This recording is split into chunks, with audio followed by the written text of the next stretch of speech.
All right, Chris. So there was a council member in a city called Riverton, this is in Utah, that during a meeting told the residents that they don't actually have First Amendment rights, but instead of something else. We have a clip, so we're going to play that right now. Tonight here we've talked a lot about our First Amendment rights. And one interesting thing is you actually don't have any First Amendment rights. You have God-given rights that your First Amendment protects. It stops your government from infringing upon your God-given rights. So, God-given rights. We hear this term from time to time, but I think this is the first time I've heard where he said you don't have First Amendment rights. The rights given to us in the Constitution either don't matter or they were given to us by God, so therefore they are God-given rights. What's the logic here, and why was it important enough to write a press release about it? Yeah, so I should just tell you, this is just who this guy is and what this guy does. But yeah, it's a weird framing to say that, because he actually has it backwards. Our constitutional rights are the reason why he can freely believe in whatever God he wants and have these weird views on what God does and doesn't want. We actually have a separation of church and state, which says that we don't have to abide by what someone else believes God wants.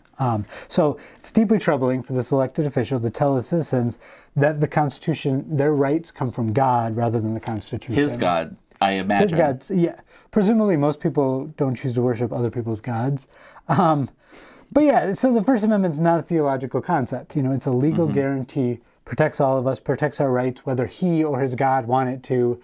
That's the way we've arranged this country, So his view is not only incorrect as a matter of constitutional law, it's deeply concerning that in his official capacity, here in a meeting, he's talking to the citizens of this city, and he's just like, oh, funny story, we're talking about the First Amendment. That actually doesn't matter. God is what matters. The question I have is, it seems like a relatively harmless thing to say, God-given rights, but in this context, like, when he says your rights that you have are given to you by God, what is he really saying? Yeah, I guess his point would be probably something along the lines of free exercise in the separation of church and state, saying like, no, God here, then Constitution, which means the Constitution can't stop me from talking about God because God is above the Constitution.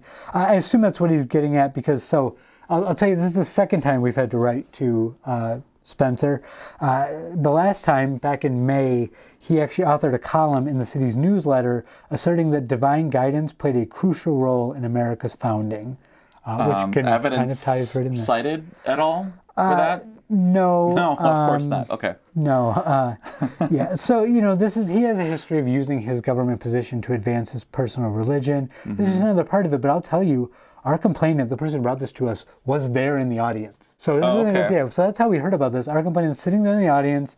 And this person said they felt disrespected and marginalized by this remark, saying that they felt like an outsider in their own city council meeting when the council member used his position to preach religious beliefs and deny their First Amendment rights. But I'm curious, I want to ask you, Chris, can this belief lead to more harm than just someone feeling disrespected or excluded? Or is that enough harm?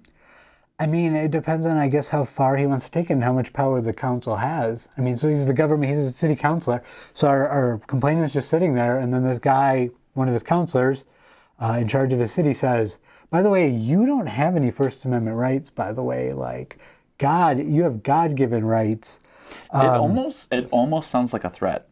Yeah, it is, or like some kind of some implication that like, don't bother coming up here and saying that you get to do this because of the First Amendment, or if we punish you, don't bother saying actually the First Amendment says I can do this, because I'm going to come back and say actually God says you can't. That's or kind of it can also weird. lead to a problem with lawmakers, where if they believe that their rights are given to them by God, perhaps they feel like God is telling them to do a certain thing, and they can use the fact that they think God is telling them to do this to justify their actions, because God has given us our rights, so therefore I can change the rules based on whatever I think God tells me. Yeah. Yep. It's not great. It's almost stuff. That's exactly why we have the separation of church and state, to say that it doesn't matter what you think your God wants.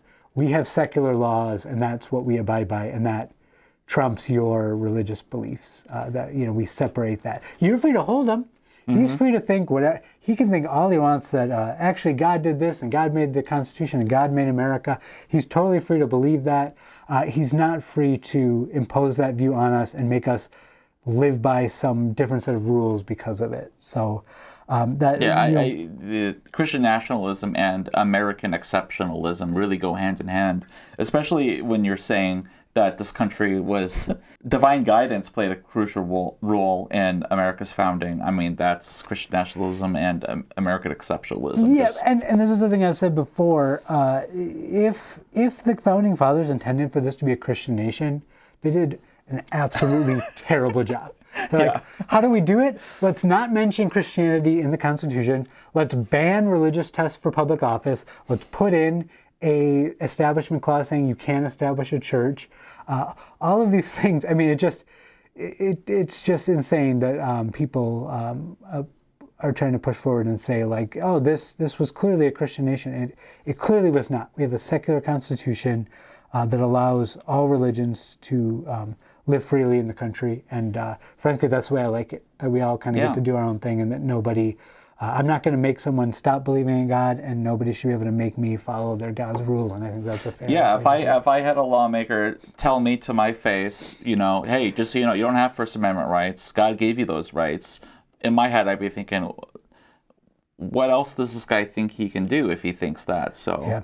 I guess I'm wondering why was this important enough for us to let people know that this was happening? Yeah, well, like I said, we had a complainant right there in the audience who came to us, and this is what we do. People come to us, they say, this is what's going on in my neighborhood, my area. We address the violation. We send a letter, try to resolve it in the best we can. In this case, obviously, I'm not super optimistic, given this is the second time we've had to write to him. Sure. But that's the other reason why we would then do like this press release that we put out about it, try to get it in the news, let people know, because I think.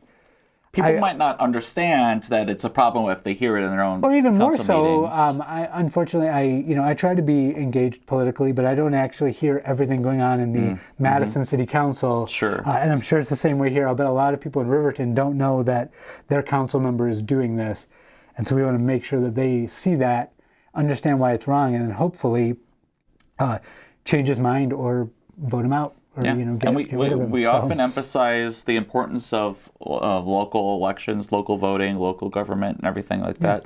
So if you're involved in your if you attend your city council meetings, and just be aware, if you hear language like this, let us know, because it's not okay. Yeah. Great.